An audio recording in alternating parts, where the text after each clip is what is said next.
From the Allen County War Memorial Coliseum, two teams fighting for their playoff lives as we head down the home stretch of the regular season. The Fort Wayne Komets welcome in the Florida Everblades in what should be a very heated affair. Hi, everybody. Matthew Waugh and then Joe Stakel. Also, A.J. Jenks, and as we mentioned in the open there, Brandon McLean, the leading goal scorer.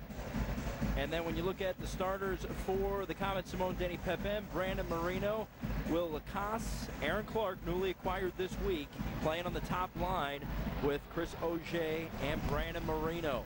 So we are about ready, as you've noticed here, as we are getting warmed up. The K's are in the St. Patrick's Day green unis. That means everyone is named O something. I'm not going to do that in my play-by-play, though, because I just feel like that would get really annoying. Well, let's hope the green brings them luck. Absolutely. It did for Schrock last year. Got a hat trick in the green uniforms. I believe that was against Elmira, wasn't it? I believe you're right. I did ask him before the game if we could expect a hat trick tonight. He said if he doesn't get 3 goals, he'll do 3 fights. So we can expect something to happen from Schrock tonight. We get it ready to get it going here from the Coliseum. It is Comet night here in Fort Wayne as the Everblades win the draw and begin the first breakout of the night. Played back behind the net. Good forecheck going on, and right away coming in there for a steal, the newly acquired Clarke, but the Everblades are able to chip it up into the zone. Meisner plays it behind, swatting at it on the boards, but here come the K's. They're able to clear. Turnover in neutral ice, and back comes Florida. Brandon Marino takes it away, and he will start the charge back in the other direction. Nice pass to Clarke. Leaves it for Auger. Fakes the shot. Now Marino tries to slice in. Clarke comes in on the cycle, dumps it down. One-timer whiffed on. That was Auger with the big wind-up, but couldn't get good wood on it. Tommy, you're already starting to see a physical side out of Florida, throwing a couple of body checks early. And first save of the night by Matt Carruth in the net for the Everblades. Carruth, we talked about him a little bit in the pregame show. He has a record of 8-17. It's a little misleading, though, because he's got a 3.38 goals against average, so it's not like he's been terrible by any means. Yeah, I think he's bounced around just a little bit this year. Sometimes it's hard to get a bit of a rhythm with your play. Trevor Brisk wins the draw, but the Komets fight for it and get possession in the corner. Keep it in front. That is Miller. Now into the corner. Battle for it. Working it around and coming away with it is Mike Little. Battled on the boards, finally clearing it out. Joe Hartman sends it quickly back in. Komets doing a great job getting in on the forecheck, banging some bodies, forced a few turnovers.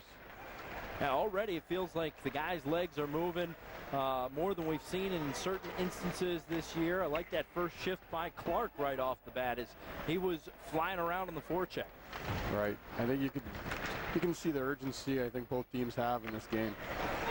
Good turnover there. Backdoor feed and a shot by Szydlowski. Can't quite get through. That may have caught some bar.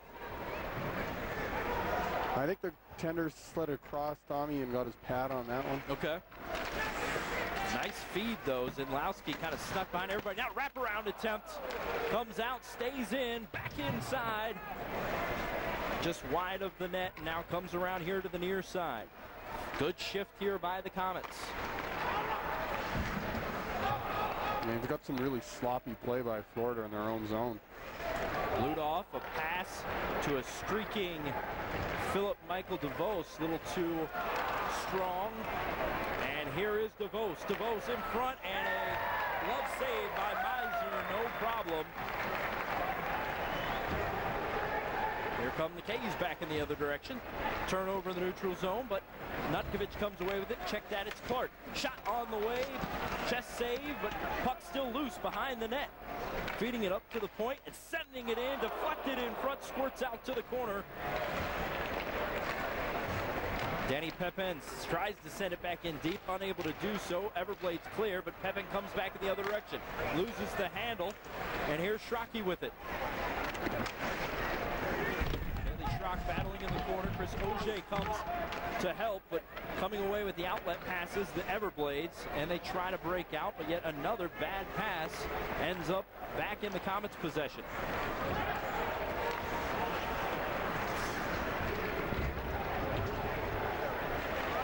And charging into the net, that was Della Rovere, and taken away.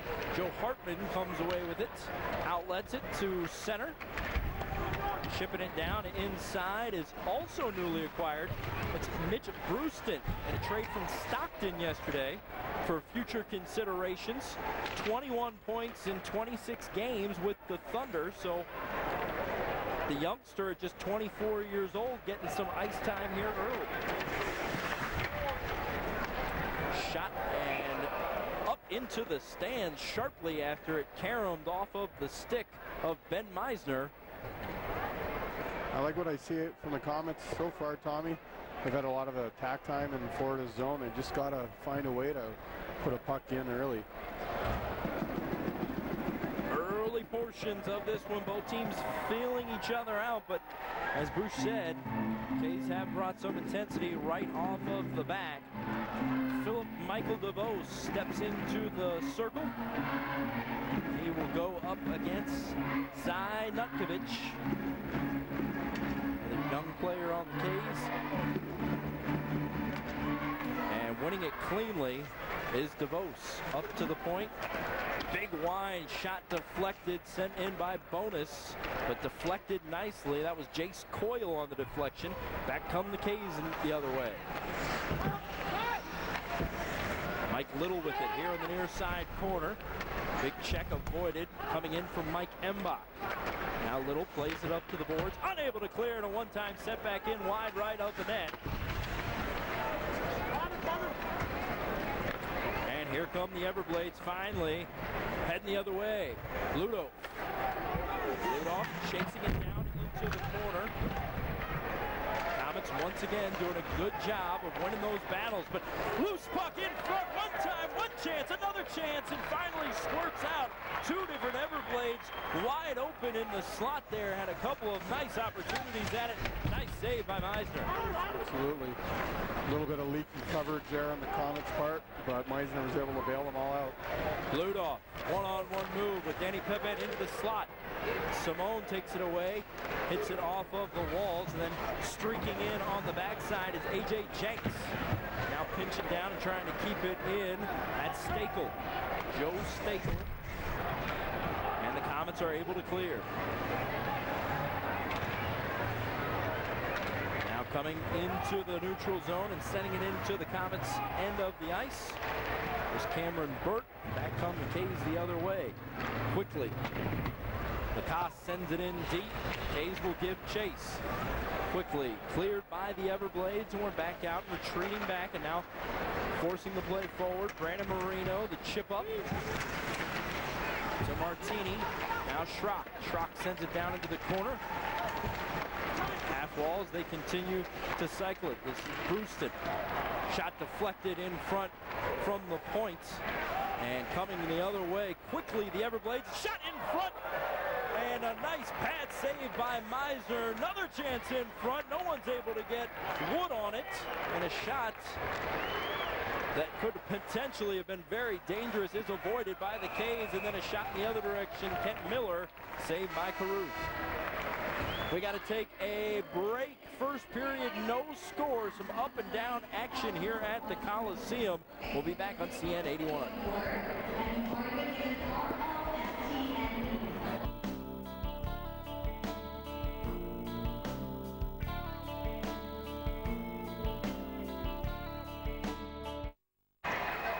Back here at the Coliseum, quick shot off the face-off, turned away by Caruth. Another one sent in, that one got through, but came out here to the near side.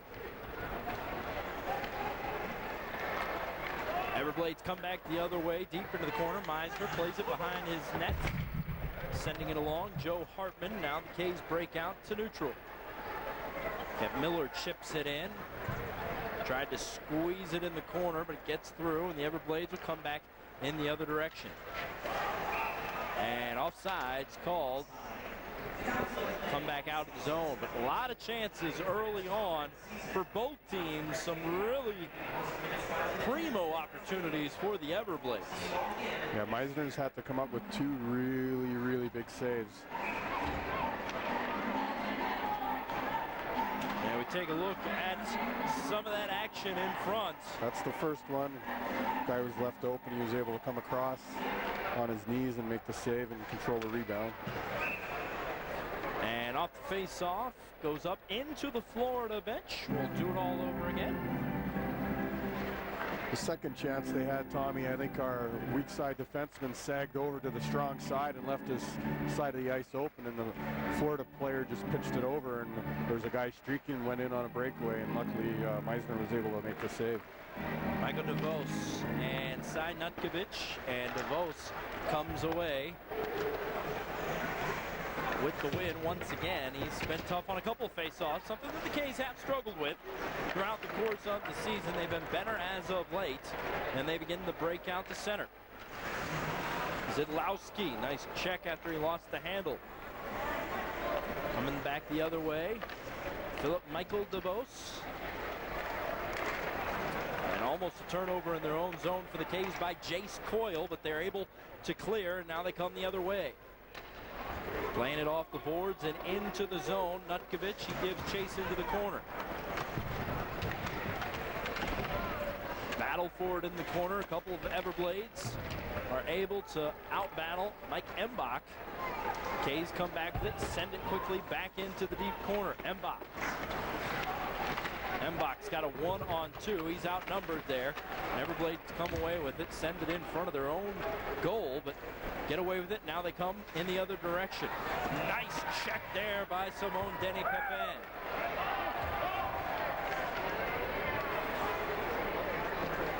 And here comes the K's. This is Auger, and Auger called for offsides. Oh, so close. Looks like he just got a little too excited with that and stepped offside, slightly ahead of the play. Definitely physical here early on in the Coliseum, as flying up the boards was the leading scorer for the Everblades, Brandon McLean. Denny-Pepin would have none of that. Fort Wayne's done a really good job so far taking the body, as has Florida. Definitely a bit of a playoff atmosphere on the ice. Kent Miller wins the face-off from the left dot, and K's look to break out, chipped ahead. That's going to be an ice. So icing will come back down to the other side. No score here early on. Very key game with just 15 games left to go in the regular season. Tommy Schegler, Nick Boucher, Komets legend, wearing some of the hardware on the finger tonight. Boucher, I saw that. Yeah, I thought I'd break it out. Got a couple of those. Earned a couple. Scrum in front after the face-off. K's come away with it in the corner. And now coming right up the gut and into center and outletting. Fight for it here on the boards. Get it quickly up to McLean. He's taken down, and then he holds on to a stick of Bruijsten. K's come away with it. Now Bruijsten has it back. Unable to handle the pass momentarily, then feeds it ahead. Everblade defense is there, no problem. Tries the long outlet that was a little too long for DeVos. He gives chase on the forecheck. And now a turnover in their own zone for the K's. Bowman sends it back in deep. Fighting for it is DeVos. K's are able to clear, goes all the way back to the other end, and we're going to get another icing. Seems after a bit of a slow start for Florida, they're starting to pour it on the K's. Much of the play of late has been in the Komets zone, a couple of turnovers and some poor outlet passes, and it stayed in their zone. Do you feel that? Two icings. I mean, do you feel that as a player on the ice? Absolutely. You feel those waves within the game? Yeah, absolutely. You know, there's ebbs and flows. You know, a lot of it is puck possession. So the team that has the puck more, you know, obviously you're going to be making plays and the other team's chasing. They've heard head coach Gary Graham all year talk about how he wants to be more of a puck possession team. It's like any sport, Tommy. You know, football, typically the team that wins is the team that has the ball more. Same with hockey. Nice move to get around a defender from Puskar. Pushkar send it in. Meisner was there again, and now Meisner covers up in front. Another good shift by Florida. Nice move on the boards to get slip a defender by John Pushkar. Now we take another look at it. Wraparound attempt, no good by Bonus, and then back on the point and sending it in. Meisner is able to cover up on that one. Sealing off the bottom area of the net, just on your knees, just to seal the ice off. Most goals are scored in the bottom third of the net, so we play percentages. Shots all knotted up at 5 apiece, and that's going to be an offsides as that one just trickled over the blue line. Unable to corral it, Matthew Waugh. Look at Meisner, or Meisner as it were. A big first goal for whatever team that gets it. Yep, all tied up in shots, all tied up on the overall score midway through the first period. Mike Embach battling and sent into the board sharply. Szydlowski chips it in. And Nutkevitch will give chase down here behind the net, battling with a couple of defenders. Szydlowski comes to back his guy up. He comes away with it. High in the air. Pepin gloves it, brings it down. He's retreat back and now play forward. There's Simone. Whips it around the boards. Mike Embach headed the other way. And that pass errant behind Szydlowski. So the Everblades will now get something going as they head in. A.J. Jenks. And offside's going to be called on Florida.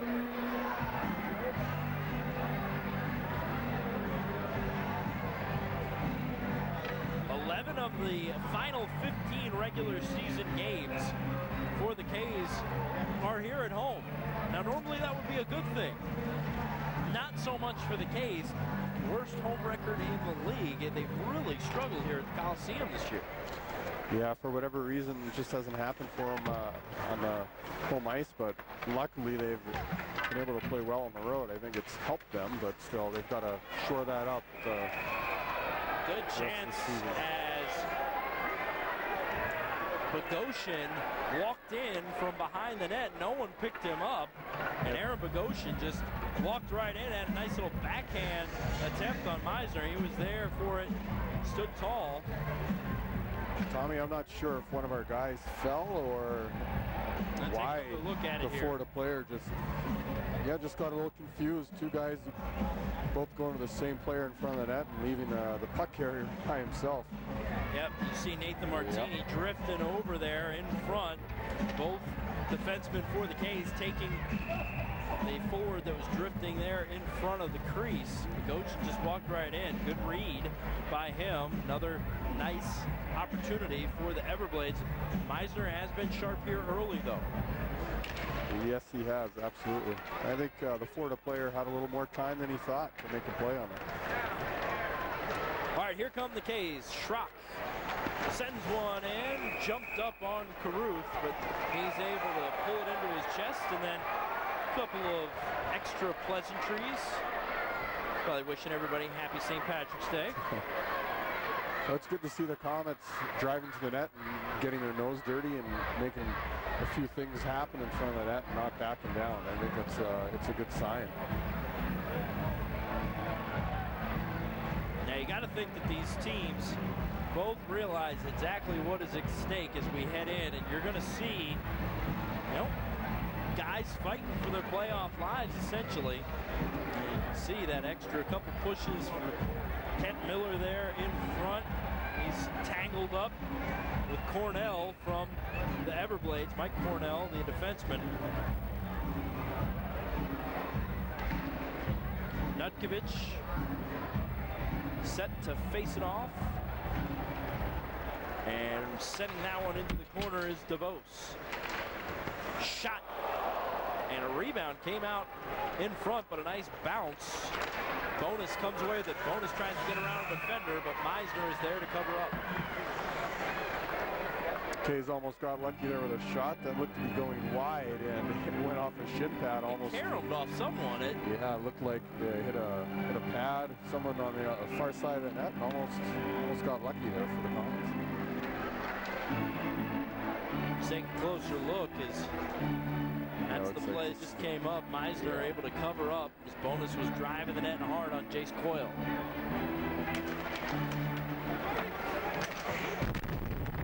All right, here we go. Kays coming back in the other direction. Coyle to center, sends one down in deep. Nutkevitch giving chase, and backhanding it the other way is Caruth. Wrapping around the boards.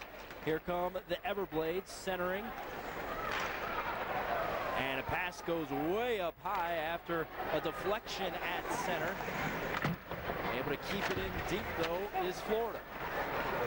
Kays come away with it. Szydlowski, the outlet, goes right off of Mike Embach's skate and down here into the corner. He will battle it out with Stejkl.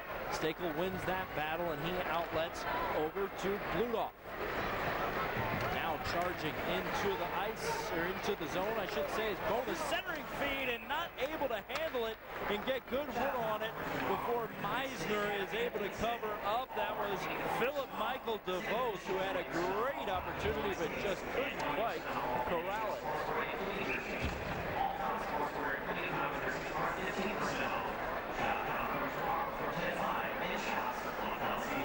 Hey, you see that nice centering feed? It just kind of jumped off the stick of DeVos.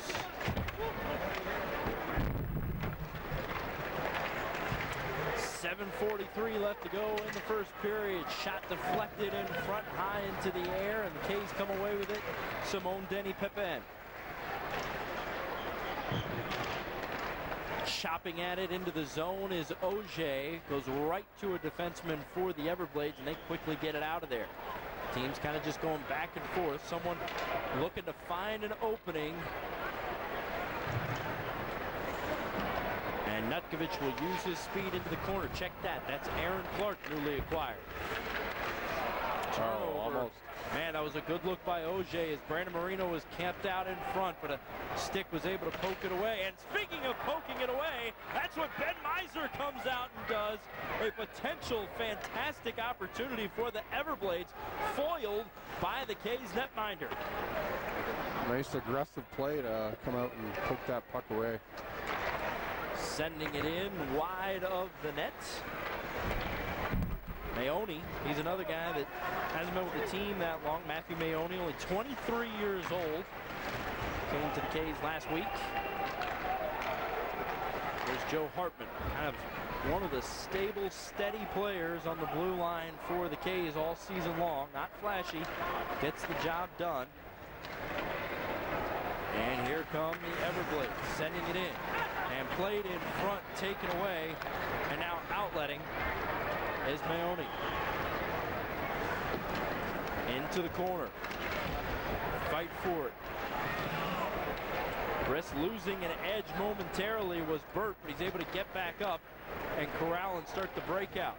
His pass is a little long at neutral, and the Kays end up with it. Back coming the other way. Mike Embach stolen away. Just laying there for somebody to grab. Finally, Florida sends it down in deep. Coming in the other direction, this is Bludolf. Karem's funny off of the backboards and out in front, but Komets are able to corral, deflected off of a player at neutral, and back coming the other way is Bonus. Trying to steal it is Bludolf. Ending up with it is DeVos. As the Kays can't clear, they finally do though, and they have a potential 2-on-1. Nutkevitch leaves it for Szydlowski, and it was too long. Szydlowski never even had a shot at it.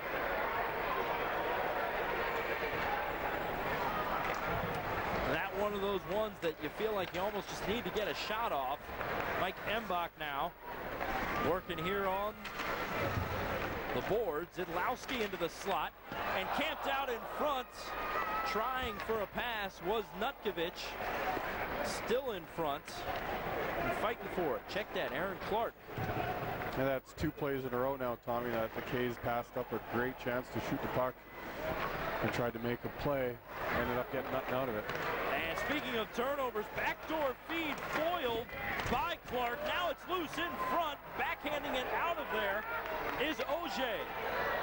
Boy, K's dodging another bullet as they left themselves wide open, but you gotta like some of the plays that Clarke is making. Is that time a huge deflection, and we do have a whistle finally after a lot of up and down action here in the Coliseum. We are still scoreless. We gotta take a break. Oh, no break, check that. We are staying here and continuing on with the first period. No score between Florida and the Caves. K's got to get back to what they were doing early. Tommy is getting the puck in deep and working Florida down low. That was the first whistle in several minutes. We've had a lot of continuous action from these two teams. Break it out here.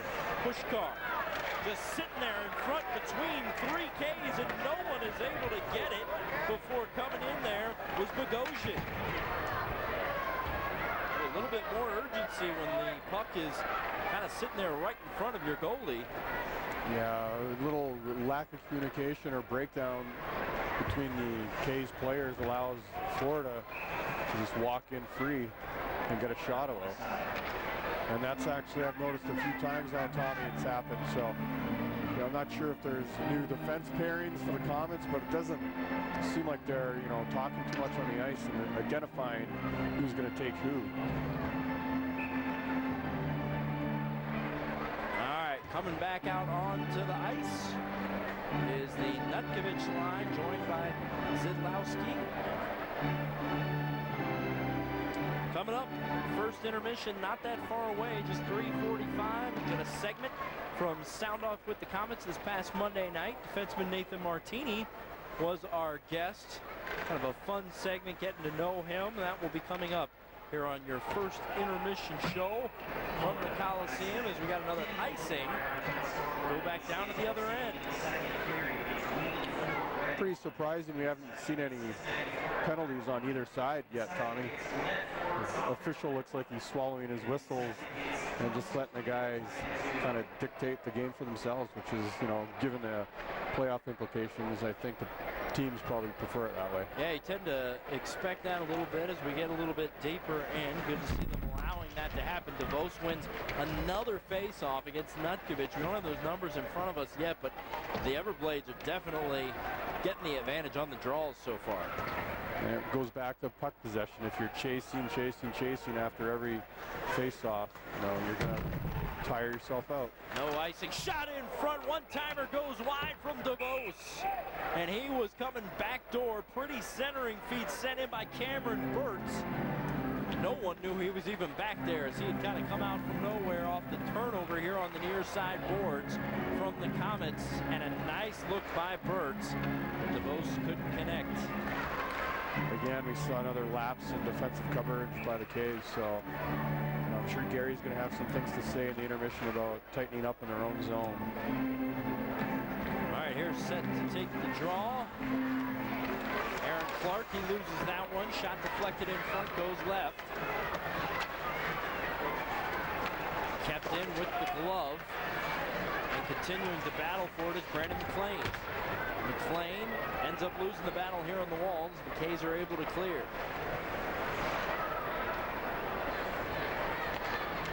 Outlet pass, and here's McLean once again. Plays it in between his legs, down deep. Corralling, looking to center, walking in front, puck still loose. Net momentarily got jiggled around, did not come off the moorings, and we continue play. Here behind the net is Waugh. Waugh to McLean here on the point. He sends a wrister in that goes wide. And now pinching down and keeping the play in the K zone is Jenks. Jenks fighting with it in the corner. Hayes continuing to battle. Marino goes down to the ice as well as McLean, and holding on is Meisner. Well, and then he gives it up. I thought I heard a whistle, but play continues. Bouncing puck. Miller unable to handle it. And now a 3-on-2. He goes right, unable to handle the pass is Rovere. K's come back in the other direction. Somebody lost a stick out there.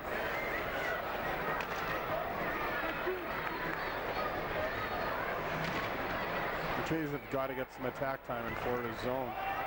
Just unable to get it past the red line, it seems right now, Tommy. Meisner comes out of his crease wisely to play a puck that had gotten a bad deflection off of a skate on a Danny Pepin pass, and here comes Florida back in the other direction. Reaching up to grab it is Pepin. He's unable to do so, and now it's here on the boards, and picking up the play and going in the other direction is Miller. Breakout attempt, and a shot goes just wide. Sailed wide and held in. This is the new guy, Bruijsten, who had that shot and now is fighting for it back behind the net. Into the corner is Bruijsten. He comes away with it, looking to center. Now up to the point. Hartman thought about pulling the trigger and sends it wide down into the corner. And it's finally cleared. It's going to come the other way for icing. Under a minute to go in the first period. Still no score. That was a nice shift. Yeah, it was. It was good to see the Jays finally get the puck into Florida zone and worked them down low a little bit. Kicked it out to the point. And, you know, not sure why that point shot didn't happen and instead kicked it to the corner, because I think there was a lane to get that puck to the net. But wide shot right there off the rush. It's Auger stepping in after Clarke was booted from the face-off circle. Now the same treatment given to Bludoff. Stepping in will be Trevor Briss. So Chris Auger, Trevor Briss going at it. Under a minute to go. Not one cleanly, but getting one in. Nice pad save by Caruth. Line change for Florida as the K's play here deep in their own zone. And out in the other direction. Laying it off the boards is Auger. And now some physical play down in the corner. Like what I've seen from Clarke. He's a motorer. Definitely isn't afraid to get a little physical. Kind of bring the play to the other team. Yeah, he's gotten in. He's using his feet, getting in on the forecheck. Offside. Initiating body contact. Yeah, he's made several things happen. Another thing that the team has struggled with this year is getting a lot of traffic in front of the net. In the early portions, it seems like he's somebody that'd be willing to do that and kind of get in those greasy areas. Yeah, he has went to the front of the net, and the whole team has so far tonight. Let's keep our fingers crossed that it continues the rest of the night. You know, the K's have all season been kind of plagued with not being able to play 60 minutes at home. So we'll see, you know, if that trend ends tonight. One last shot sent in by Bruijsten to end the first period, and we come to the end of the first 20, still scoreless. Ben Meisner has been fantastic in between the pipes, blocking and saving all 12 of the shots that were sent his way. On the other end, though, Matt Caruth has been just as good. We head to the locker room, still scoreless here in the Coliseum between the Florida Everblades and the Fort Wayne Komets. First intermission here at the Allen County War Memorial Coliseum. No score after 20 minutes of action between the Komets and the Florida Everblades. Tommy Sheck, no penalties. You know, you just got shots. That's it. No goals, no penalties, no nothing. So obviously Florida is leading in shots 12-8. That play though, Nick, that we saw in the last highlight there, great microcosm of what I feel like is troubled the K's at home all year. He's trying to be too pretty in front of the over 8,000 crowd that they have here in the Coliseum can hurt them. And you see the schedule of games that we have coming up for you with the Komets here on CN 81, March 22nd, April 6th.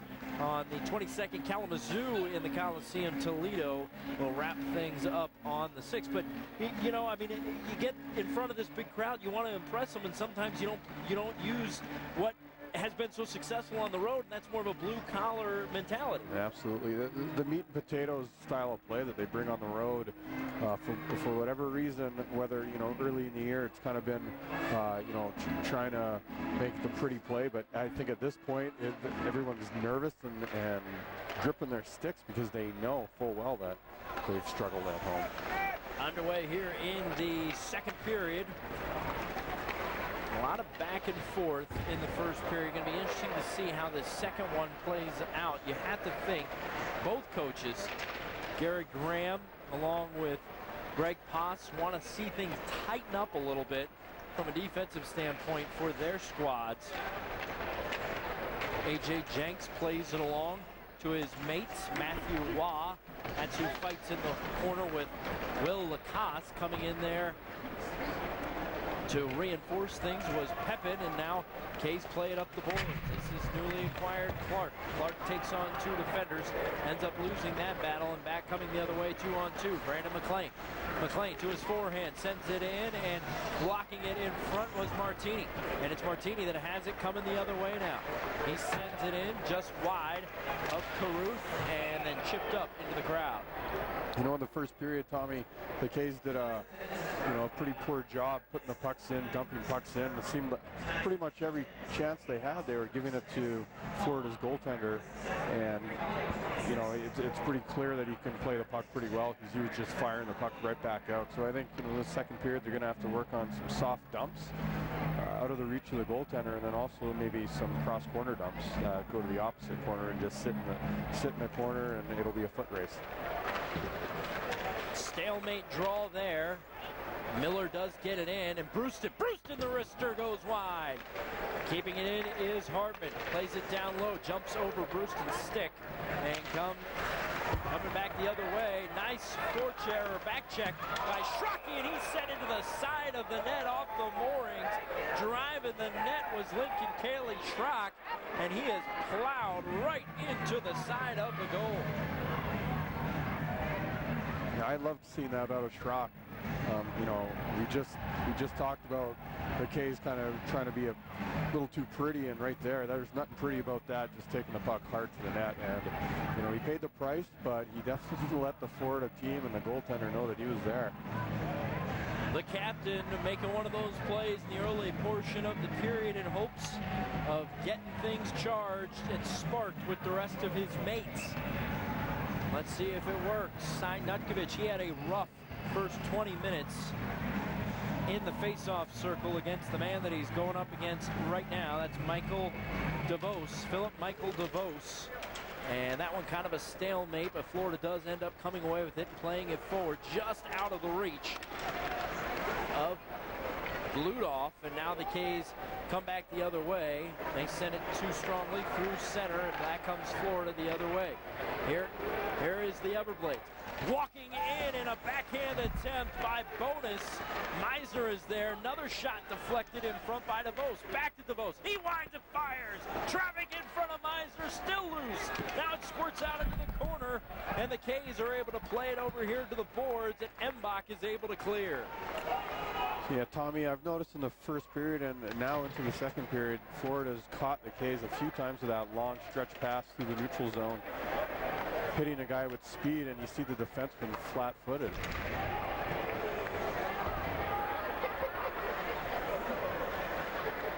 Nice couple saves there by Meisner as he continues to look sharp here on a Friday night in the Coliseum. We remain scoreless.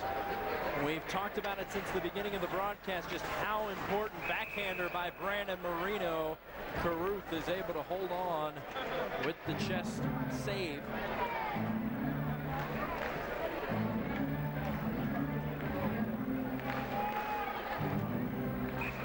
And here is Bonus. That was him walking in, beating the defender, had the backhander. DeVos a couple big blasts. Terrific job by Meisner following him all the way across and not opening up his 5-hole to get, you know, a potential goal tucked between his legs. And trouble with it in center, so then just sending it in is McLean. Meisner comes out, plays it behind the net. Puck loose here on the right circle. Coming away with it is Jenks. Jenks here on the half wall, sends it to the point. It gets through on a shot that goes just wide left. And here's Auger. Auger trying to slip a defender, does great job of avoiding a check, and now fighting with it in the corner with Nielsen. Squirts out in front. Back up to the point. One-timer by Lacasse goes wide of the net, now bounces onto the back of the netting. Clarke to Marino, back to Clarke, plays it off his skate, then to his forehand. It gets blocked before it gets through. Lacasse keeps it down in deep. Marino will play it here on the far side, sends it right in, loose in front, still loose in front, squirts right through the front of the crease. And a good shift going now for the Komets. The front line continues to grind away, and Florida is finally able to clear. That's what you need to see more of, I think, from Fort Wayne, is just throwing pucks at net, funneling pucks to the net. You see it was just a harmless little play, kicked off the goalie, and pretty good chances afterwards. And you could see the intensity ramped up by this top line of the K's. Marino sending one in, and it was Carew trying to dive on it there and cover it up, and it was loose out in front of him in the slot area for so long. K's just unable to have anyone bury. They keep doing that. I think it's going to pay dividends later. No doubt. All right, this is Joe Hartman. Hartman begins the breakout, and his pass at center never connects, and we get an icing coming the other way.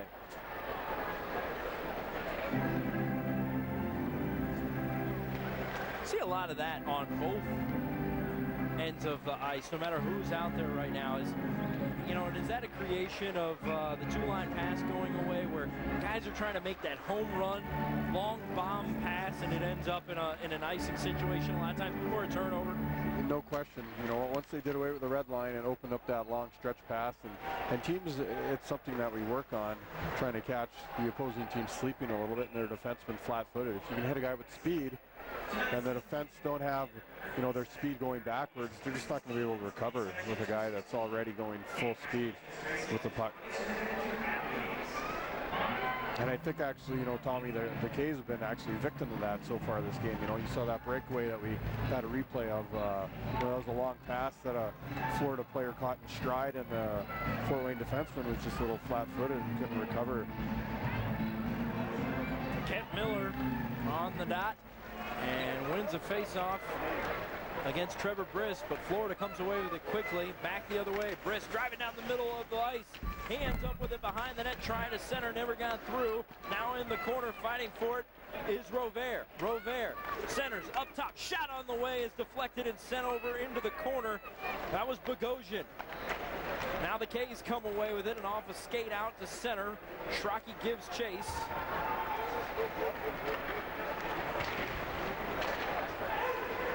Both teams making an effort to try to get possession in the neutral, and the K's come away with it, and they'll get a change after sending it in deep. Once again, the K's dumps have got to get better. They're just handing it to the goaltender, and he's able to break the puck out. You saw right there. Oh, behind the defense right now. Nutkevitch center and feed and score!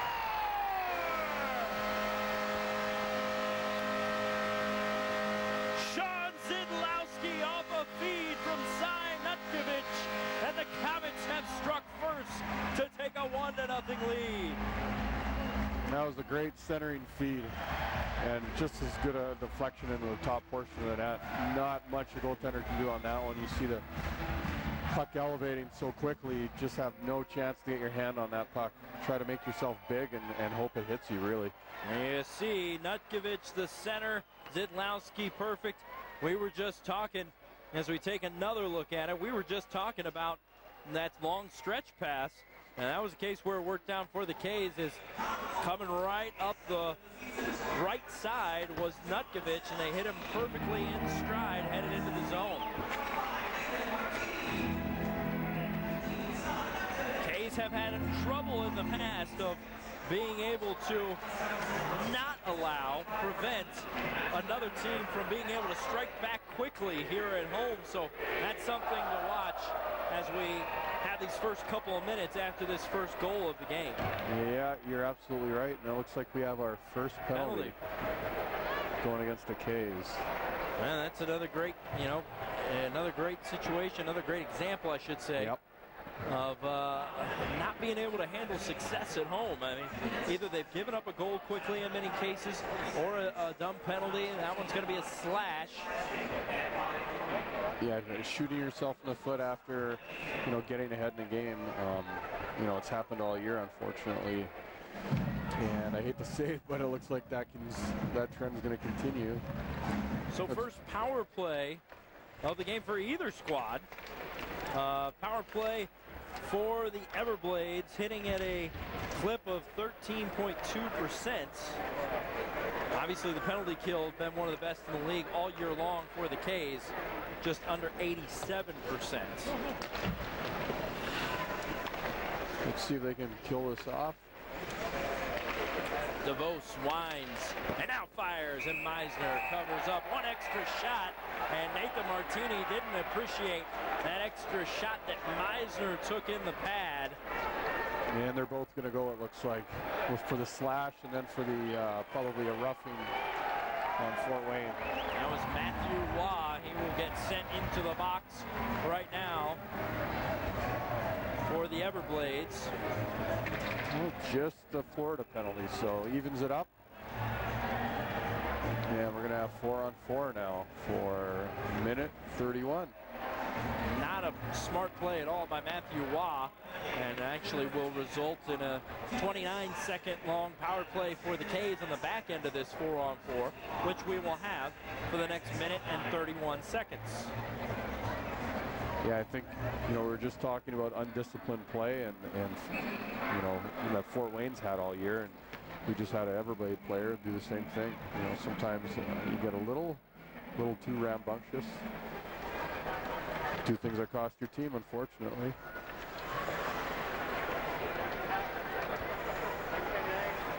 All right, looking to start the breakout. Mike Little. He gets it off to Bogosian. Bogosian, the speedster, up the left side. Centering feed, doesn't connect. Laying some wood here on the boards in the corner is Kent Miller. And Miller's the one with the puck now, 1-on-2. But he's got it driving Bruijsten in the middle of the ice. Here is Miller. Under the goal line, leaves it for Bruijsten, who sends a wrister in on Caruth, and he holds on. Well, Tommy, I would like to see shots, instead of hitting a guy in the chest. As a goaltender, that's a really easy shot to control, and you just basically smother that shot. The most difficult shots for you to control are on the ice that hit you in the leg pad. So, if you're looking to generate a rebound from a poor angle like that was, maybe you look to, hit them in the pads and hope that, you get a rebound off the far side. All right, we're going to take a quick break. We'll be back with more 4-on-4 action. Komets in front, 1-0 over Florida. You're watching CN 81.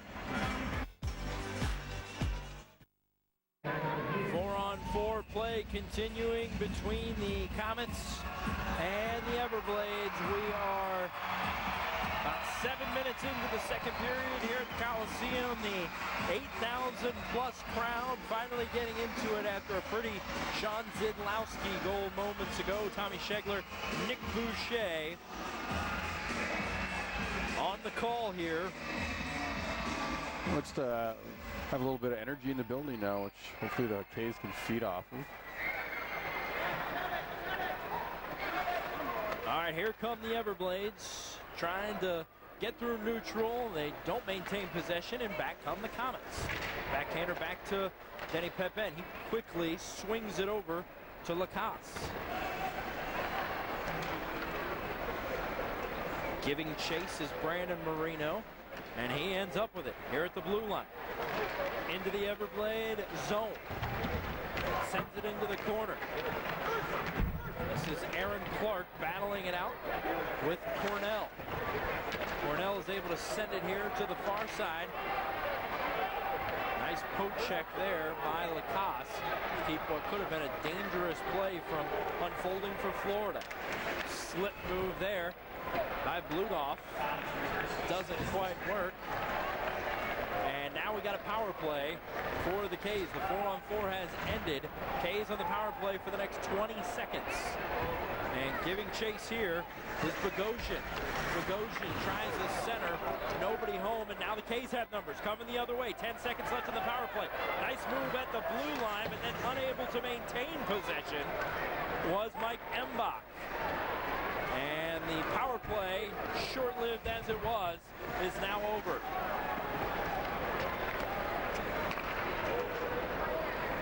So back to even strength, and this is Szydlowski, the only player on the ice on either squad to have scored a goal tonight.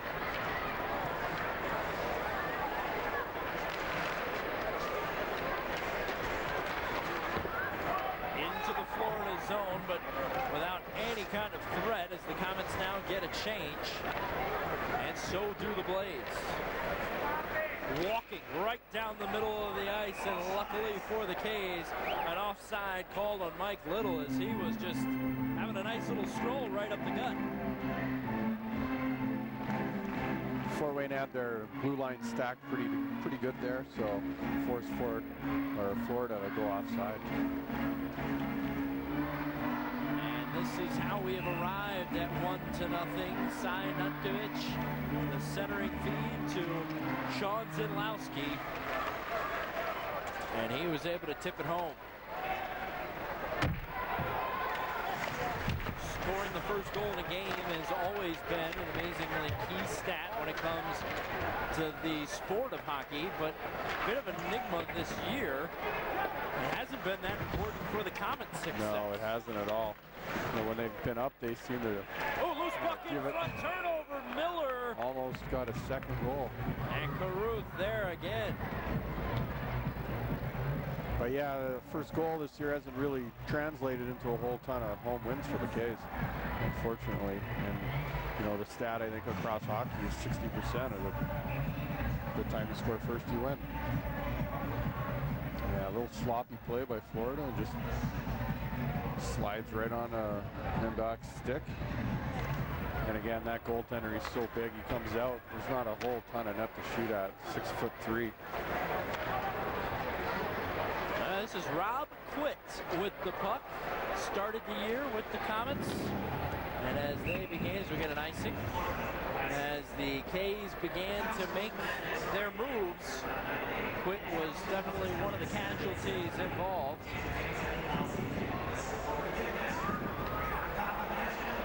Tommy, is it me or has there been a lot of icings this game? Yeah, no, I feel like we've reached our quota. It won't be a problem if we don't get any the rest of the night. Here's Clarke. Loses the face-off. Coming away with that one was Jakes. Losing an edge was Clarke. And Florida ends up back with it. Outlet feed tipped by Pepin into the corner. And fighting for it is Waugh. Helping him out in that effort is McLean. McLean comes away with it momentarily, but then it's pinned up against the boards by Lacasse. McLean now comes away with it, gets it up to the point, swings it over, sending it in wide of the net is Cornell, and then it squirts out in front. And here's Clarke with a possible 2-on-2 developing. As he gets it over to Auger, quick shots. Another one, though, up in that chest. And it's quite a big chest protector on the 6'3", 182-pound Caruth.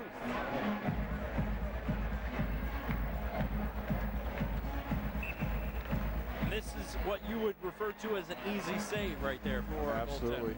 With a frame like that, he just has to put himself in good position and let his size make the save for him.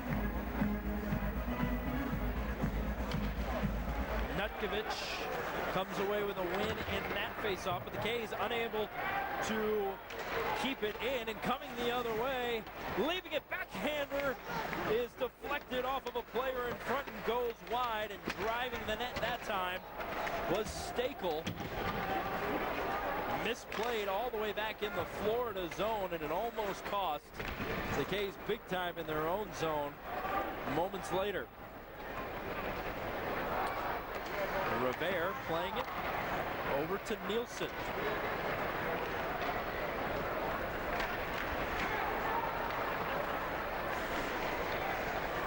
Waiting patiently for everybody to get onside, and then scooping it down is Mike Little.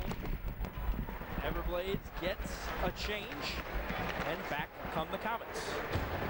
Fort Wayne's doing a really good job just clogging up the neutral zone and limiting Florida's speed coming through the neutral zone. Bonus sending one in. Another shot goes off the side side of the net by Bogosian.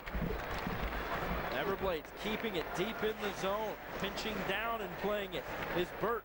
Now he comes across. Sending one in that's deflected off of Mike Embach was Stejkal. And a one-timer in front, and Meisner is there to deny Bludov. Good positioning right there, pushing off the post when that puck was centered with Meisner. Was able to slide out and get position, get a little bit of depth on that shot coming out of his net, and again, so much of goaltending now, it's just positioning. And Bludov just waiting right there in the slot, ready to pull the trigger. Meisner, though, great position. Yeah. Unlike Caruth, he doesn't have nearly as big a frame to work with. Yeah, you know, for what Meisner gives up in size, he's incredibly quick and moves his feet and gets side to side very well. And that one up into the mesh. Yeah, on that play, Tommy, as a goaltender, you want to try to get as much depth as you can without sacrificing your, I guess, being prepared for the shot. You don't want to get out and just rush the guy, because then your momentum's going to be carrying you the wrong direction if the puck comes off of you. But, you know, Meisner was able to come out nicely. You know, he's controlled and he was compact, which is really important. You don't want to have holes when you come out. You want to be as tight as you can. You know, no holes between your body or between your legs, and he was able to do that and caught it, I think, in his armpit. Face-off won so cleanly that time by Jenks that it comes all the way into the Florida zone.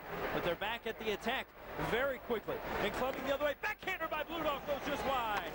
Keeping it in is Cornell. Back up to the point, chopping at it.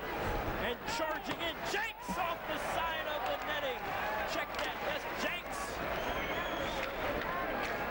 And coming away with it and clearing are the Caves. That is Marino as two players collide. And Clarke, a shot on the way.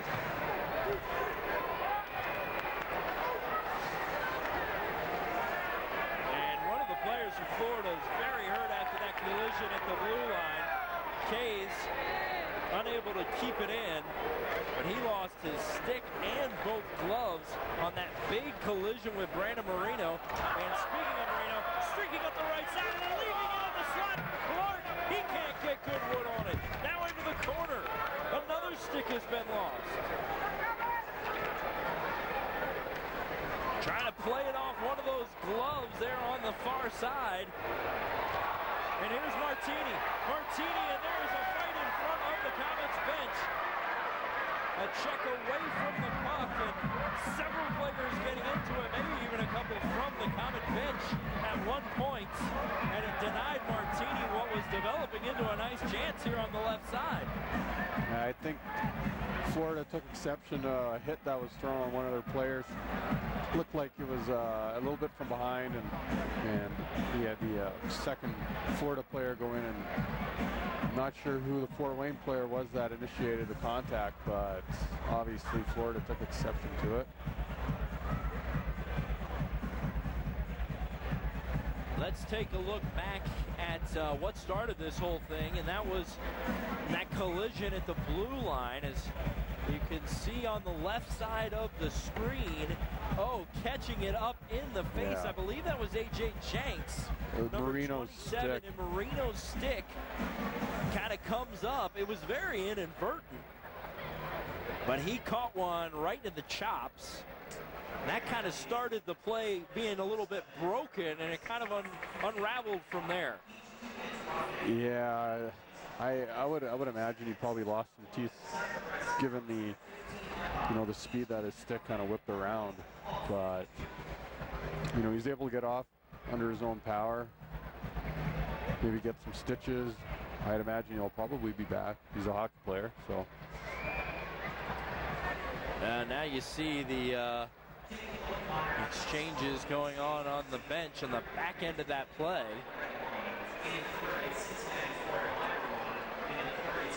So a couple different guys are sent off. Mike Embach for the K's. And on the other side of things, it is going to be Trevor Briss. He will get 2 minutes as well. So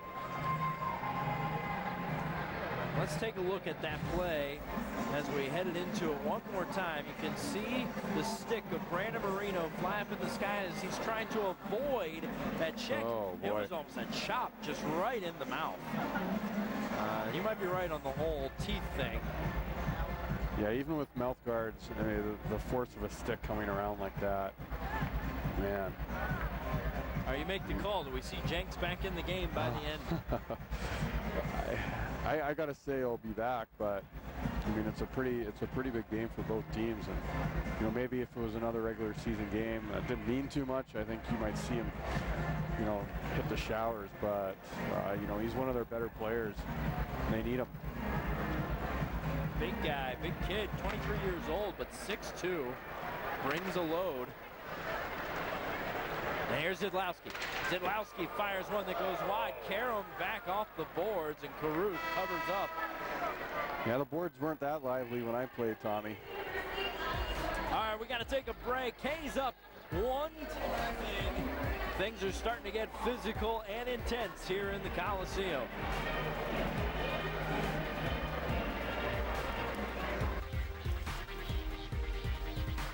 You. Wait, that's me. That's better. And this is your health information. Wouldn't it be better if everything were in one place? With Parkview's new electronic health record, it is. Now when you need care, your data is more quickly available to your entire Parkview team at every Parkview location. It's one complete story of care, allowing us to provide you with better, more efficient health care.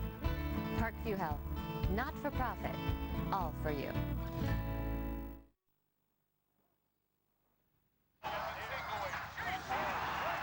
When you have NBA League Pass. Well, enjoy, everyone. Honey, there's a glare. All you want to do is watch NBA League Pass. 7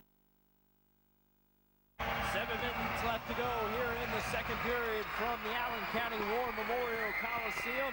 The K's up 1-0 in an ever more intensifying game as we go on throughout the night as the Blades set up a breakout. Beginning things is Cameron Burt. He momentarily loses it. Great forecheck by Szydlowski. Nutkevitch tries to get into the action, but the long pass sends things into the K zone. Deflected in front, but Meisner is there. Burt pinches down and keeps things going. This is blue blood. Or blued off, I should say. Check that. In front, jumped right over the stick of Mike Little, or he might have had quite the opportunity in the slot area. K's get a change. Such an important game. 15 games remain in the regular season. These two teams locked up in the standings, 63 points apiece for the final playoff spot. And walking in, backhander on the way, still in front, another try goes wide. Great chance for Auger there. It looks like it just rolled off his stick. Maione with the first one. Nice backhander as he walked in and got into the offensive action. And now a nice long passing coming the other way and sending one in on Meisner that goes off the post is Bogosian. Fighting for it. Bonus going 2-on-1 and winning in the corner. And now the same thing can be said for Bogosian. But the K's win that one and go the other way. Taken down on the play. The league's leading scorer, that's of course Brandon Marino. McLean a fire! And a big save by Meisner. And then back behind the play, McLean again, he scores! Trying to get the sense that was going to happen, Tommy. I think the Fort Wayne forwards got stuck, caught out there a little bit too long, and you could tell they were just gassed, and a couple of defensive lapses coming up with it in the back of our net. Well, you can't give the best scorer on the opposite team two prime opportunities like what he got in that shift. Nice backdoor feed. And what can Meisner really do there, Boosh? It's tough. I mean, as good as he played the other breakaway, it looks like, you know, this time that Florida player was able to open up his legs moving laterally and was able to tuck it through. So now we are all knotted up at 1. Brandon McLean. Now another one in front. Unable to connect, and the K's just trying to regroup here. Scooping it up and sending it out of the zone is Jace Coyle. And Coyle ends up back with it. He retreats back to his own zone. Looking for a pass. Streaking Miller. Doesn't quite make it through. And this is Little. Little behind his own net. Gives it off to Bludoff. And we'll get an ice on the other end. No, we won't, because Meisner comes out and plays it.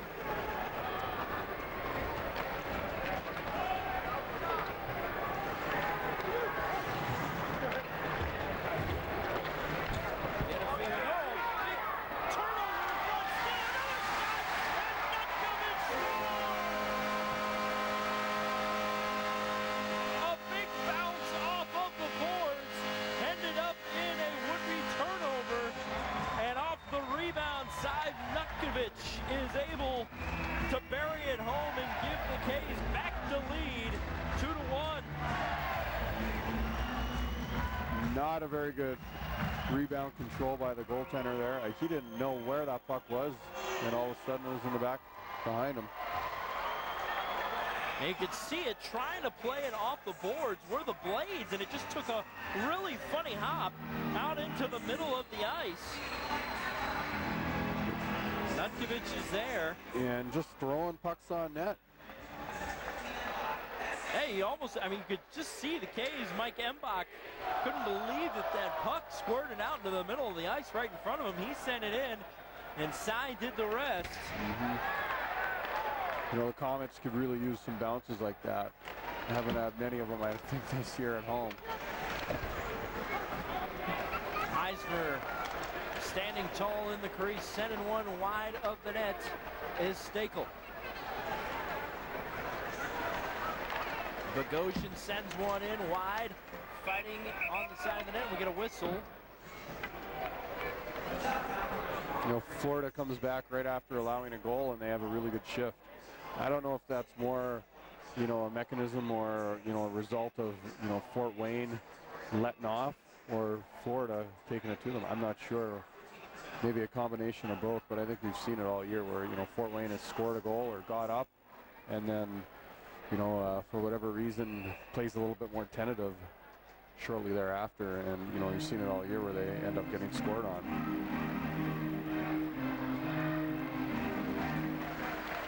Clarke wins the face-off into the corner. Pepin sends it up. And coming the other way with it is Marino. Marino working with OJ as they've done so well all year. Sends it into the corner. The two fight for it. It comes around here to the far side. Pepin getting into the action, laying a big hit down in the corner.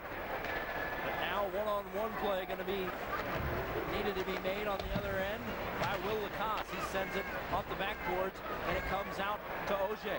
OJ playing it off the board, trying to get around the defender. Does so down here into the corner. It comes out to the right circle. Marino whips it around the boards here to the near side. And now he chops it back down deep into the zone, but coming away the other way is Mike Little. Bogosian sends one in. It goes wide, and now McLean, another one, never made its way through.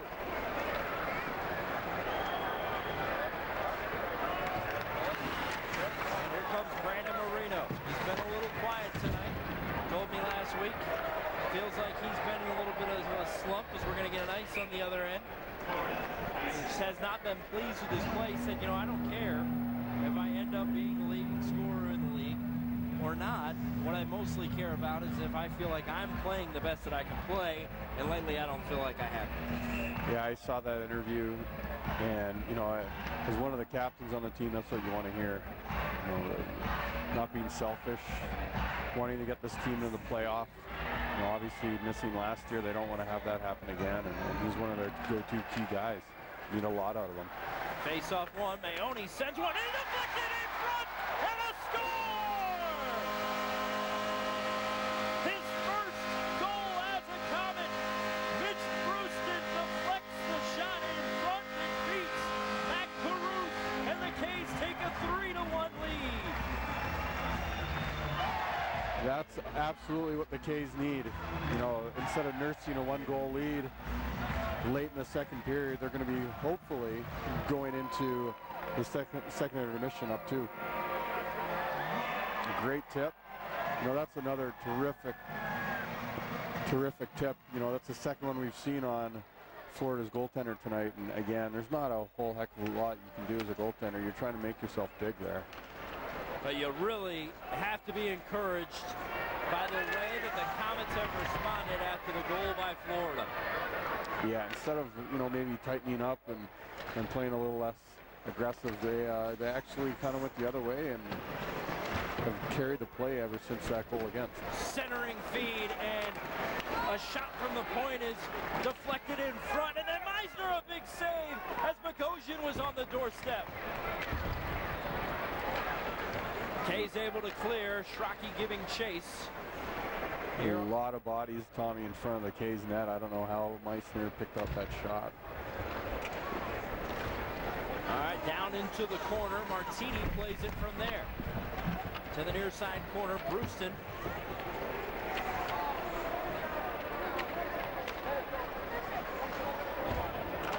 And still unable to chop it out of there as anyone. Finally losing an edge on a big shot attempt was Rudolph.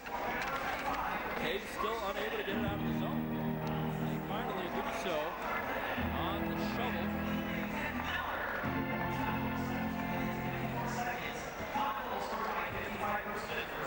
Sending it in, glove save by Meisner, and he wisely decides to hang on to it as streaking in was Kyle Bonus. Under a minute to go in the second period. K's up 3-1.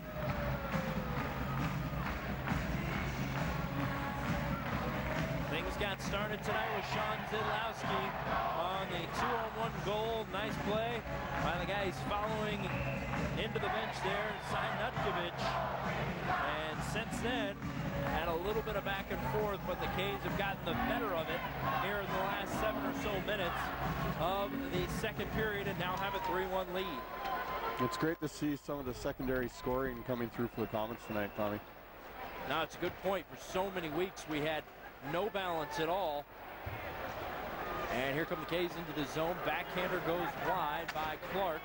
Chopping at it is Auger, taking off the play. Marino back over to Lacasse. Pass errant to Clarke, going to go all the way back behind the net for the Blades, and they will come back out with it. Marino stalking on the forecheck. And leaving it, and a nice play around the defender is Maione. He sent one in. No damage done, and we have come to the end of the second period here from the War Memorial Coliseum in Fort Wayne. 3-1, all because of this play made by one of the newest Komets, Mitch Bruijsten, getting greasy in front on the deflection goal. 3-1 as we head to the locker room for the second time tonight. When we come back, another segment of the latest edition of Sound Off with the Komets. We're going to talk about Google Glass. And you look at, we've had a couple of penalties. Both teams 0 for 1 on the power play. Got a little bit chippy there in the middle of the second period, but generally a cleanly played game here between these two teams fighting for the final playoff spot. Coliseum, always a great place to take in a game, and we're going to bring you more Komet hockey here on CN 81 as the regular season starts to wind down. The first of those coming on March 22nd. Kalamazoo, a team that has given the Komets problems coming in to play the K's. And then on April 6th, the Toledo Walleye, team that's been in last place for most of the year, and a team that the K's are going to face 4 times in the last 15 games. Need to win those games, no doubt, as they will continue, no matter what the result is this weekend with Florida, will continue to fight for a playoff spot. Tommy Schegler, Nick Boucher here on this call, and we get ready for the third period. Gary Graham, couple last tidbits to his guys. Bouch, what do you want to see here in the third period? I think they just got to keep going the way they have been. You know, they don't want to sit back. They've been guilty of that times this year, so. Third period historically this season has not totally been kind to the K's. They have had the lead in several different affairs and have ended up in overtime quite a few. Quick turnover in front of shots and a nice pad save by Caruth, denying Mike Embach. And this is Embach with it. He turns it over. McLean deflects it into the corner. Tried to center it and picked off by Aaron Clarke. Marino centers it. Nice. And off the post. Clarke shot from the slot. Great opportunity by the K's there.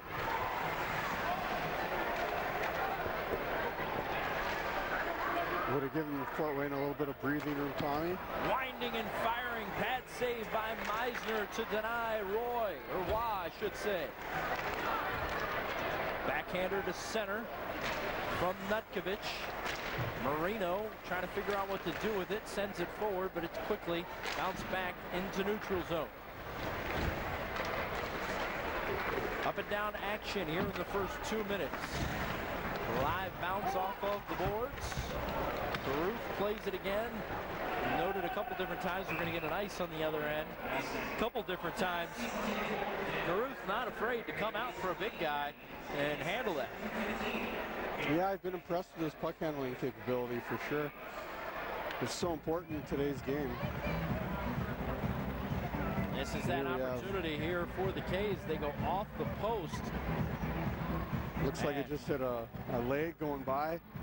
The Comet player in front almost deflected in off his leg.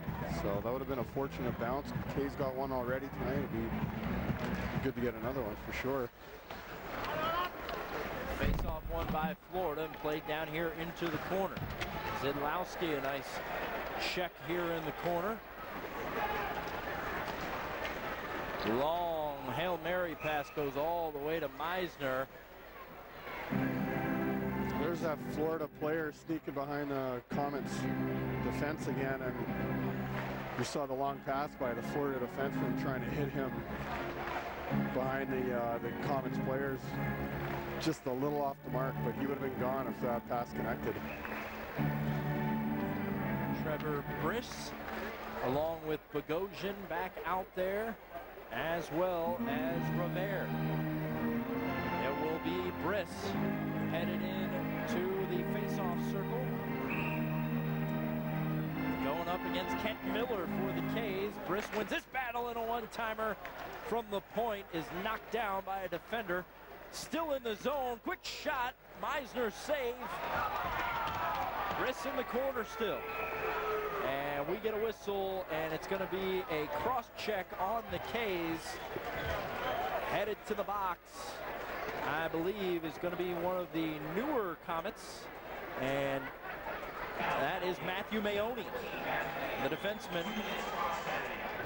So power play.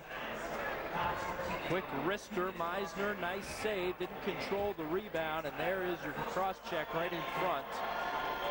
Not a bad call, but don't necessarily want to see the K's giving up power play opportunities to the Everblades and let them get back into it as they win another face-off in the K zone to begin the power play. There's that puck possession you're talking about.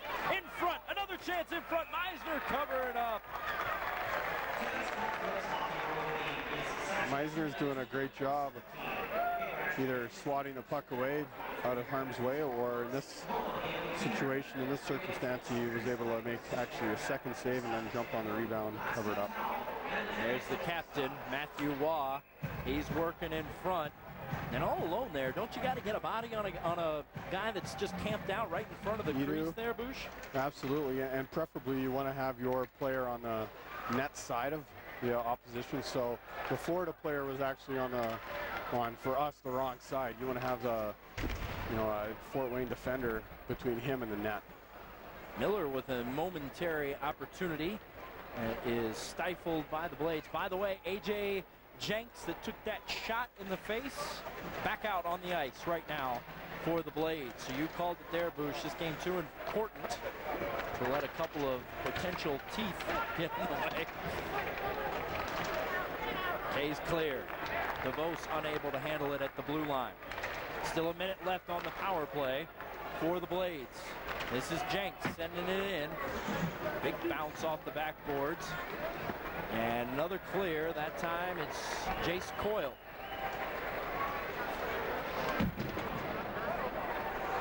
Whipping it around the boards and sending it back down in deep. Nathan Martine. And here comes the breakout. Rob Quitt leaves it over for Burt. Burt up the left side, flying down the boards, looking for a centering feed. Martine breaks that up, and they send it over into the corner. Potential 2-on-1 starting to develop. Mike Embach. Embach shoots, and it is deflected into the corner by the defenseman. Nice play there. He had Brandon Marino streaking up the left side. Now, right down the middle of the ice. Backhander is blocked away.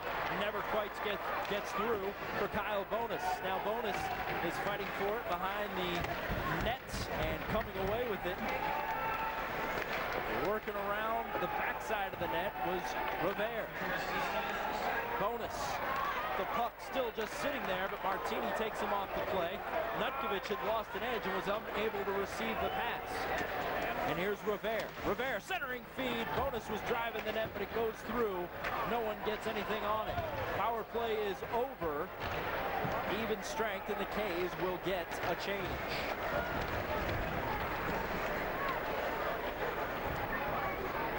So they're able to avoid that potential threat of the power play by the Blades. And now we're back at even strength. Yeah, it was a very good kill by Fort Wayne penalty killers. Didn't really get Florida set up in the zone too often. Puck coming up the left side of the ice, down into the corner. Fight for it. Centering feed deflected off into the corner. Bogosian up top, winding and firing. That puck may have been deflected in front. The Staples sending it in. Ludoff fighting down deep. He is joined by Pushkar, and it squirts out. It'll go all the way down to the other end, and an icing.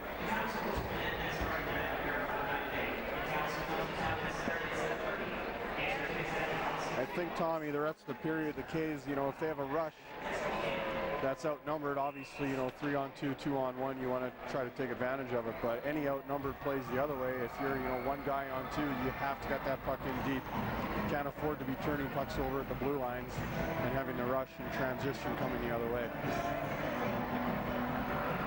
And Nutkevitch is sent out of the circle. Szydlowski tee it up against Jenks. Szydlowski gets the best of that one. Gets it over to Nutkevitch here on the boards. He sends it down in deep. Coming the other way with it is Cornell.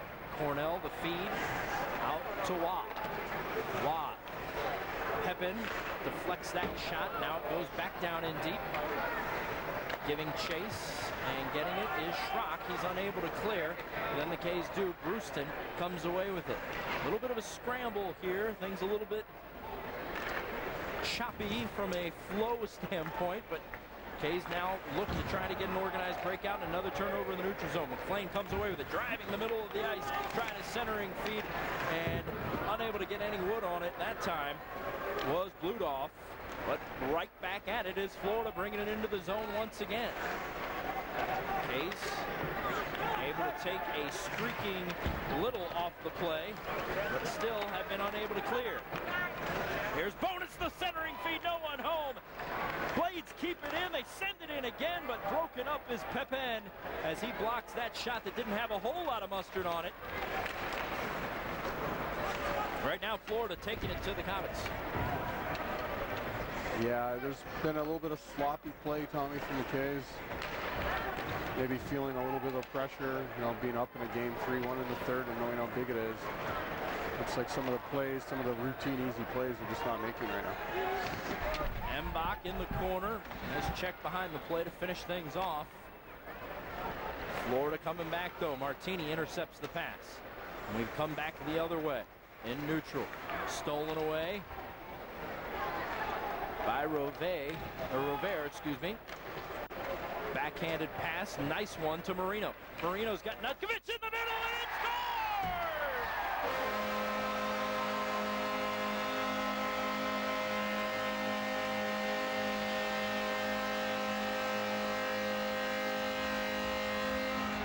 Brandon Marino, the ECHL's leading scorer, tallies another assist. Cy Nutkevitch grabs his second goal of the night. And the K's are up 4-1. Not even sure, Tommy, if that puck was tipped on the way in or the goalie just misplayed it and cheated. You think Nutkevitch didn't get anything on it? I'm not Oh, yeah, absolutely tipped. Yeah. Either way, beautiful play. It was a great play that was set up at center ice with that nice backhanded pass, kind of no-look style, to Marino, who was streaking up the left side. And another one-timer from the point never gets through, as the K's are looking to put the pedal to the metal.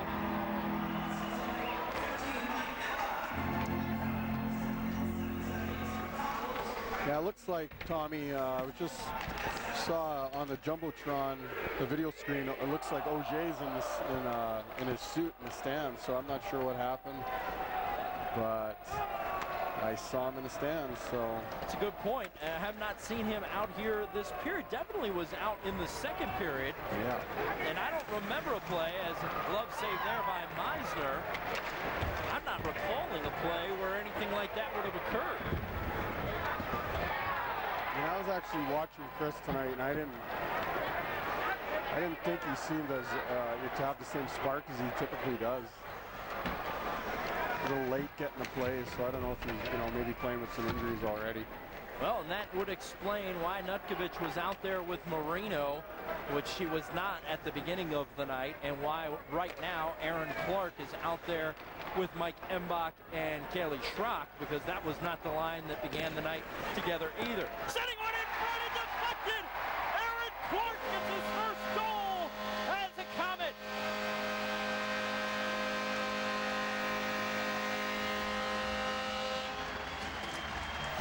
And the Komets are pouring it on here on a Friday night. It's now 5-1.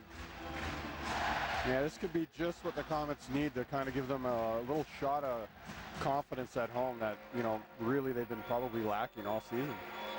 Let's take another look as Pepin sent it in, I believe, from the point, but it was Clarke. We talked earlier in the broadcast about he's definitely a guy that is willing. Check that, it was Lacasse sending it in, and Clarke has been around the crease. He's in those areas that kind of those Comet teams that you were a part of used to talk about, how you need to get to those areas and score what you guys used to call those greasy goals.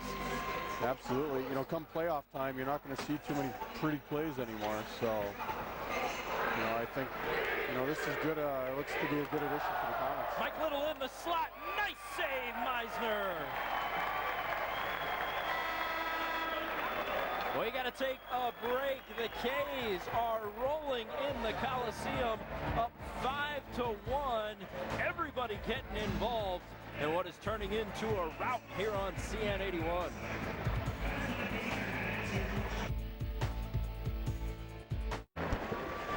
Welcome back here to the Coliseum. Live action continuing. Puck caught up on the back of the net. We get a quick whistle. And there is Aaron Clarke. This is a guy that you know a lot about, and I can tell you, just in the little bit of time we've seen him in a Komets uniform, he's going to make a difference. Yeah, I think, any guys that are willing to go to the front of the net to pay the price to score goals is going to help you, whether it's the regular season, but especially in the playoffs, where scoring goals becomes harder and harder and harder because it's just that much tighter checking. Well, anytime the Komets are in the area, Aaron Clarke likes it. Last year against the Komets, while playing for Kalamazoo, in 16 games he had 7 goals and 12 assists.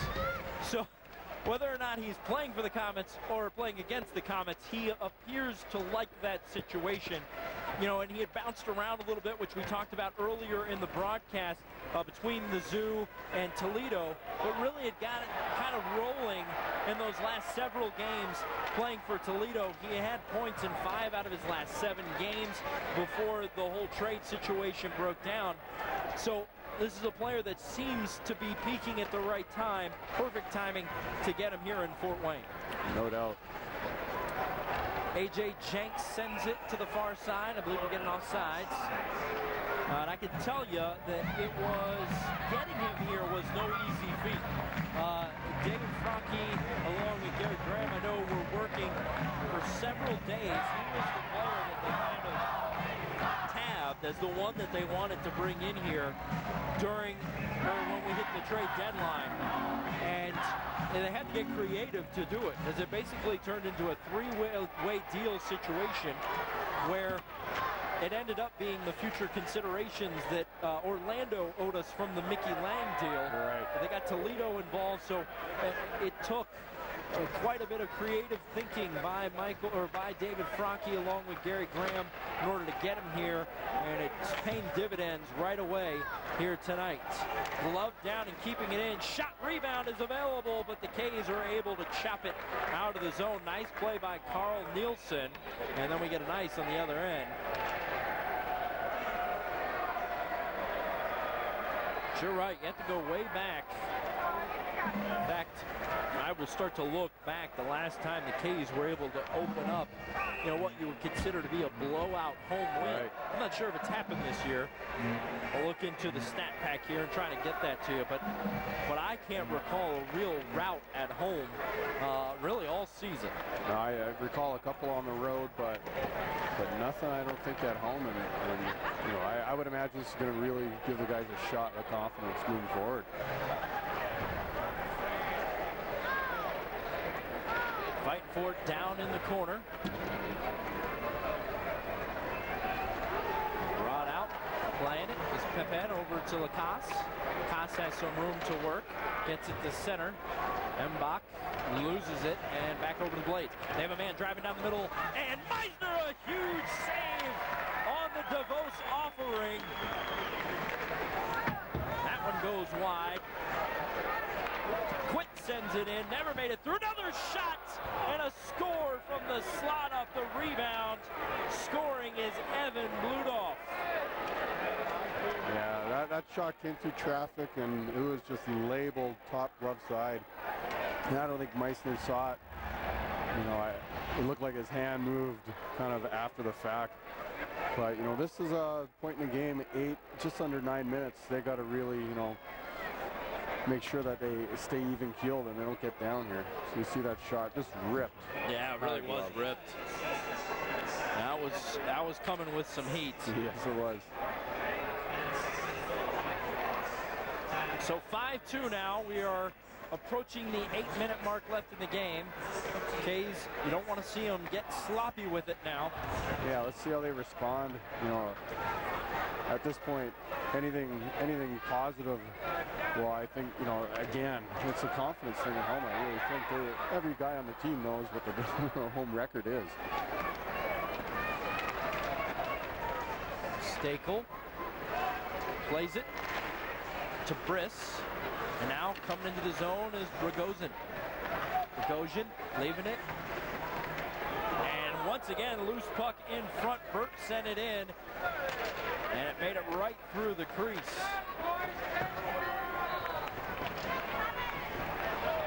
Walking in, and Meisner there, and the K's couple shifts in a row. Pretty sloppy, and now we get some extra added activity in front as Bogosian gets into it with Schrock, and the captain wants to go. He did not like the way that Bogosian was treating his goaltender.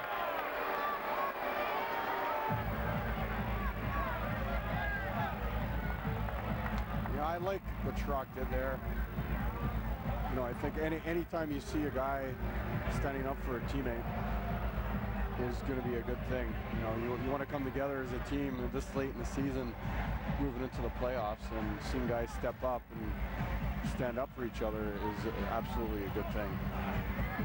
Bogosian and Schrock will head in, and you can watch the play at the very end there. Just diving in is Bogosian when Meisner had already covered things up, and I believe there had probably already been a whistle. And Schrock not appreciating that whatsoever.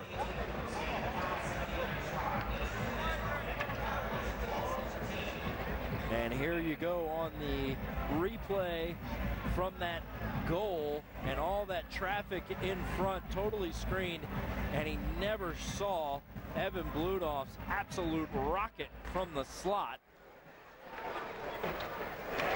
And rebound goes wide, deflected in front. Marino able to pick up the loose puck and go the other way. 2-on-2 with Lacasse. Lacasse backdoor, tried to tip it home, goes just over the crossbar. Back and forth action, probably a little bit more wide open than Gary Graham would like to see right now. No with question. A 5-2 lead, but nonetheless entertaining to watch right now as that pass goes all the way back to Meisner. Yeah, Florida has to open it up at this point, being down 5-2. They have no other alternative, and you know, Fort Wayne, it's not the kind of game you want to get yourself involved in. Here's the back and forth, you know, the run and gun hockey, because you're already leading the game. You just don't want to fall into that trap. Here's Nutkevitch, plays it back. Some dangerous passes going on in the K's zone. Play it up over the boards, and Szydlowski gives chase. Yeah, what you're going to see from Florida is their defense pinching on the offensive blue line pretty much every chance they get, trying to hold pucks in. There's Nutkevitch. Working on the defender, tries to get around. Able to stymie that play was Bogosian.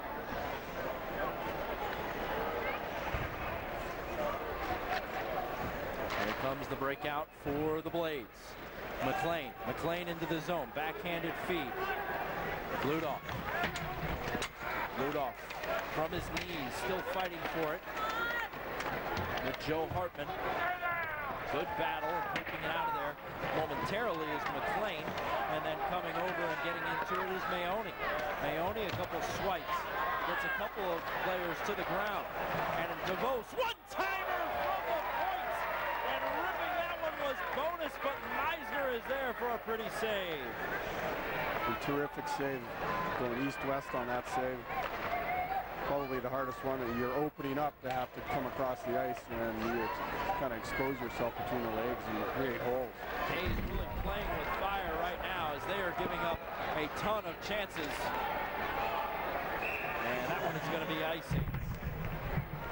Just over 5 minutes to go. Still 5-2. Really need to see the Komets start to clamp down a little bit on the defensive end. Yeah, they do.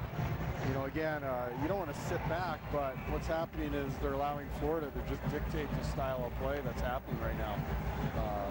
You know, if you're Fort Wayne, you want to try to slow the play down and get whistles. Let's take a look at that Meisner save as bonus, a big winding shot.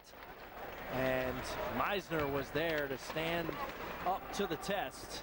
38 shots on goal right now for Florida. 38-23 for the Komets. So many more opportunities, or at least shots. Not sure they've been all quality, obviously, but a lot of shots being put Ben Meisner's way. He's played good tonight. He has. Here's Marino. Embach takes him off the play. Clarke gets his feet moving, gets it back over to Embach. Little give and go, but it's broken up nicely. And coming the other way with it is Briss.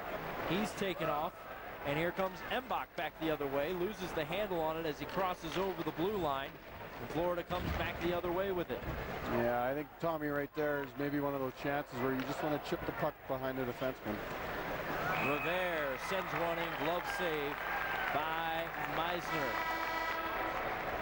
And we got to take a break. 4:24 left to go in regulation. Komets with a 5-2 lead on Florida. This is CN 81.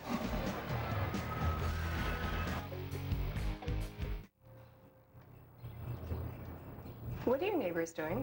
Oh, are they gyrating? Yeah? Yeah. That's the no rain dance. They don't have Xfinity, so bad weather interferes with their satellite service. It's a no rain dance. Wow. You should see them on game days. Looks like fun. It's not. Awesome is reliable TV service, rain or shine, with Xfinity.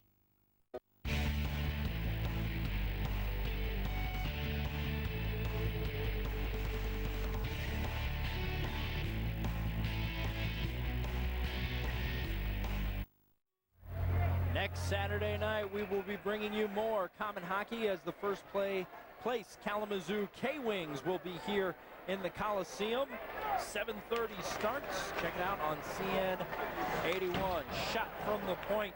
A lot of traffic in front. Mike Cornell's shot ends up just wide.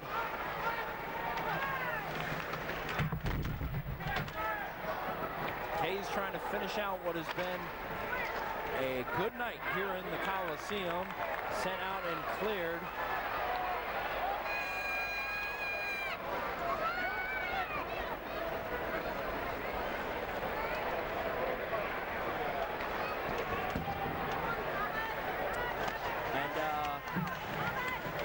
Yeah, it looks like Florida's taking their goaltender out for an extra attacker, and you know, really, I like this play. I think it's pretty aggressive by their coach, but you know, given the circumstances, down 3 goals late in the game, needing points, you know, it's worth the risk.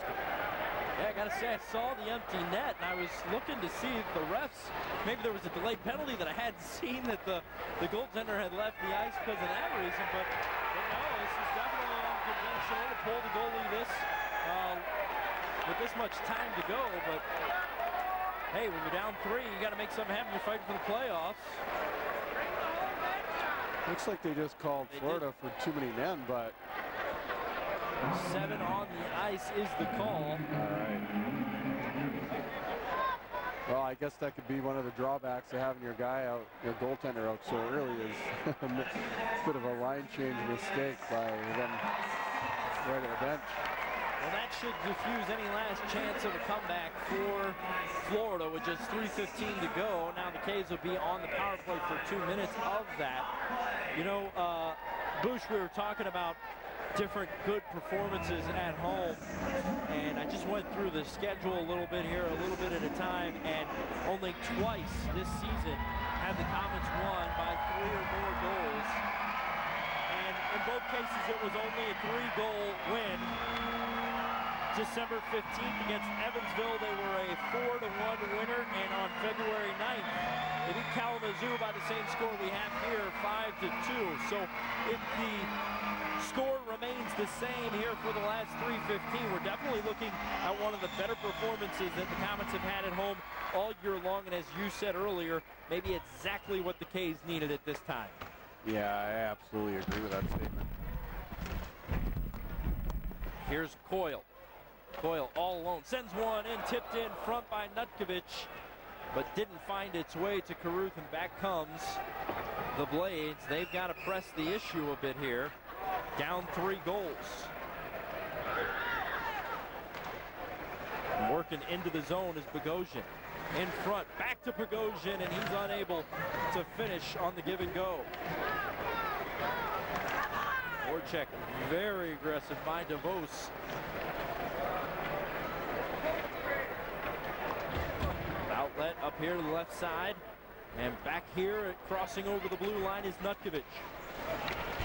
Into the corner, sent physically into the wall. We might have something. We got something going on behind the play after that check that I was just talking about between Nutkevitch and Stapel. At this point in the game, Tommy, you know, up 3 goals, 2 minutes left. You don't want to go fighting anybody, you know, risk breaking your hand, concussion, anything like that. You know, you gotta think about tomorrow and beating this team again, because if you split, neither team comes out any further ahead than they are right now. Yep, as important as this game is tonight, it's really only half of the puzzle. You got to get wins in both for it really to be meaningful. Absolutely. You know, you get 2 Friday and then you give it right back on Saturday. You know, it's just defeats the purpose of a big win on Friday. Minute and 30 left to go in the game. 15 seconds left on the power play. Kay's just content to kind of sit here in the zone. Pepin sends it in from the right point. Coming away with it is bonus. Power play is over, but there is also just a minute and 10 left to go as Meisner covers up.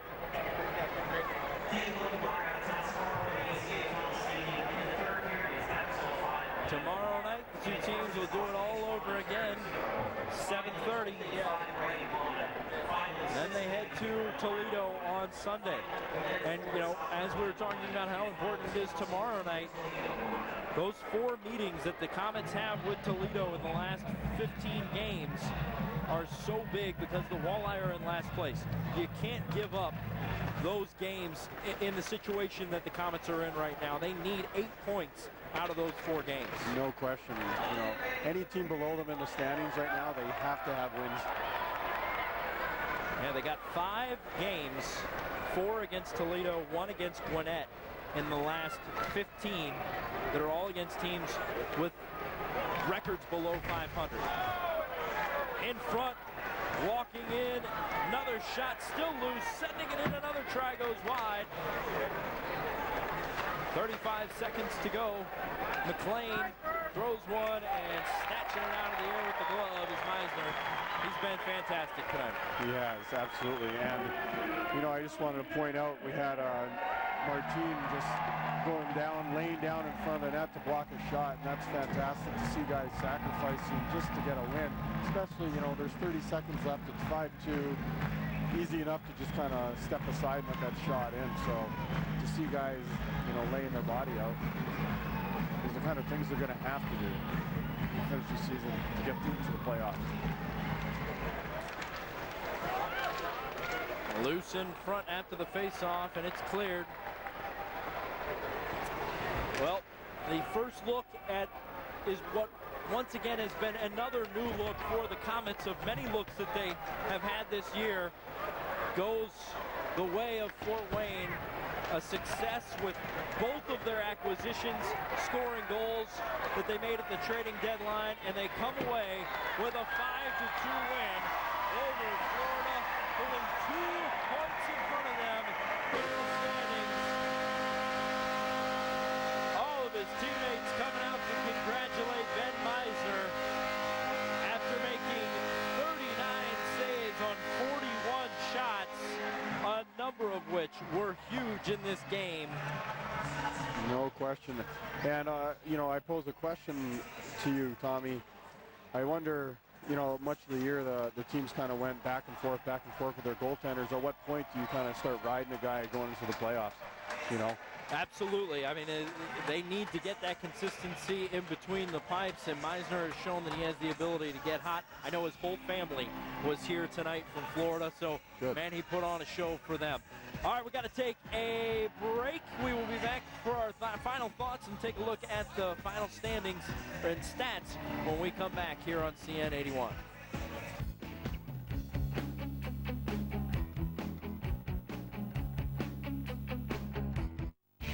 Win, no doubt, and it was done in large part with some of the big plays that the K's made in the second period and then also in the third. This is the first goal in the third. Brandon Marino to a driving Nutkevitch, and that really got things going from there. And then a little bit later on, K's working into the zone, sending it in, the new Komets. Aaron Clarke on the doorstep with the deflection. That made it 5-1, and then Blunoff did tally a goal on that one that Ben Meisner never saw as he was screened in front. That got us to 5-2, and that is our final. Komets get a huge win at home to move 2 points ahead of the Everblades. One last break. We'll come back with the final stats, talk things over, and wrap everything up here on CN 81.